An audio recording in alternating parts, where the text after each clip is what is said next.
வேலூர் மாவட்டம் காட்பாடி அருகே விடியா அரசின் தகரடப்பா அரசு பேருந்து நடுவழியில் பழுதாகி நின்றதால் டிக்கெட் எடுத்த பாவத்திற்காக பயணிகள் பேருந்தை தள்ளிச் செல்லும் அவல நிலை ஏற்பட்டது.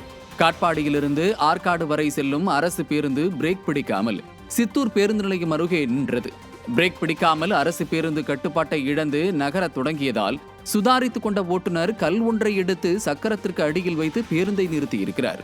சாலையின் நடுவே பிரேக் பிடிக்காத தகரடப்பா அரசு பேருந்து நின்றதால் அப்பகுதியில் போக்குவரத்து பாதிக்கப்பட்டது.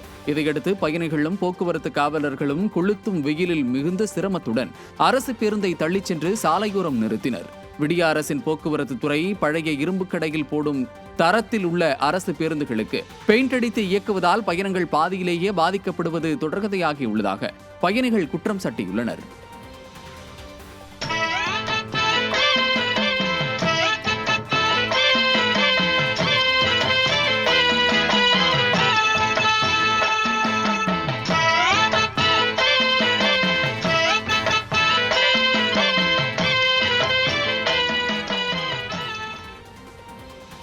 தமிழகத்தில் அடுத்த 3 நாட்களுக்கு கனமழைக்கு வாய்ப்புள்ளதாக சென்னை வானிலை ஆய்வு மையம் எச்சரிக்கை விடுத்துள்ளது. வரும் 1ஆம் தேதியிலிருந்து 3ஆம் தேதி வரை கிருஷ்ணகிரி, தருமபுரி, திருப்பத்தூர், சேலம், ஈரோடு, நீலகிரி, கோவை, திருச்சி, நாமக்கல் ஆகிய மாவட்டங்களில் கனமழைக்கு வாய்ப்புள்ளதாக தெரிவிக்கப்பட்டுள்ளது. தொடர்ந்து குமரிக்கடல் கடலோர பகுதிகளில் 3ஆம் தேதி வரை 55 கிலோமீட்டர் வேகத்தில் காற்று வீசும் எனவும் அதுவரை மீன்பிடிக்க செல்ல வேண்டாம் எனவும் வானிலை ஆய்வு மையம் எச்சரித்துள்ளது.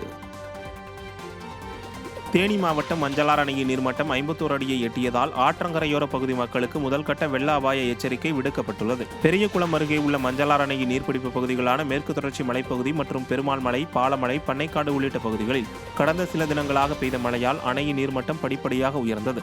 இந்த நிலையில் அணையின் முழு கொள்ளளவான 57 அடியில் 51 அடியை நீர் எட்டியதால் தேனி மற்றும் திண்டுக்கல் மஞ்சளாறு ஆற்றங்கரையோர பகுதிகளுக்கு முதல்கட்ட வெள்ள அபாய எச்சரிக்கை விடுக்கப்பட்டுள்ளது.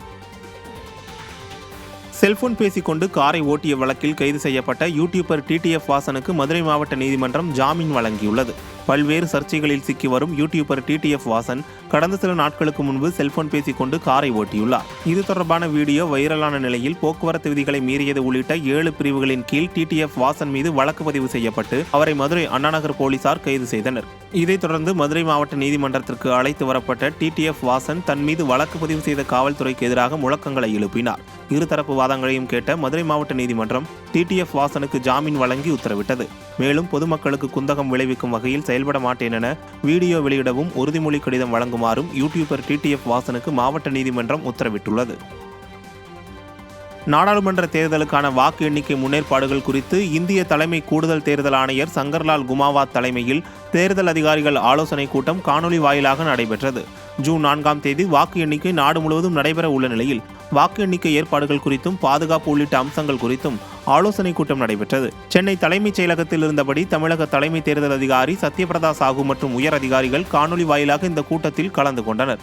குறிப்பாக தமிழகத்தில் உள்ள 39 நாடாளுமன்ற தொகுதிகளின் வாக்குப்பதிவு இயந்திரங்கள் பாதுகாப்புடன் வைக்கப்பட்டுள்ளது குறித்தும் வாக்கு எண்ணிக்கை நாளுக்கான முன்னேற்பாடுகள் குறித்தும் தமிழக தலைமை தேர்தல் அதிகாரி சத்யபிரதா சாஹூ ஆலோசனை கூட்டத்தில் எடுத்துரைத்தார்.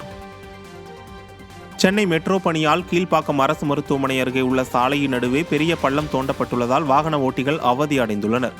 சென்னை மற்றும் அதன் புறநகர் பகுதிகளில் 2ஆம் கட்ட மெட்ரோ ரயில் பணிகள் நடந்து வருகிறது. இதன் காரணமாக சென்னை கீழ்ப்பாக்கம் அரசு மருத்துவமனை அருகே உள்ள சாலையின் நடுவே பெரிய பள்ளம் தோண்டப்பட்டு வருவதால் வாகன ஓட்டிகள் மிகுந்த சிரமத்திற்கு ஆளாகி வருகின்றனர். மேலும் மருத்துவமனைக்கு வரும் நோயாளிகளும் சாலையில் ஏற்படும் போக்குவரத்து நெரிசலில் சிக்கி தவிக்கும் அவல நிலை ஏற்பட்டுள்ளது.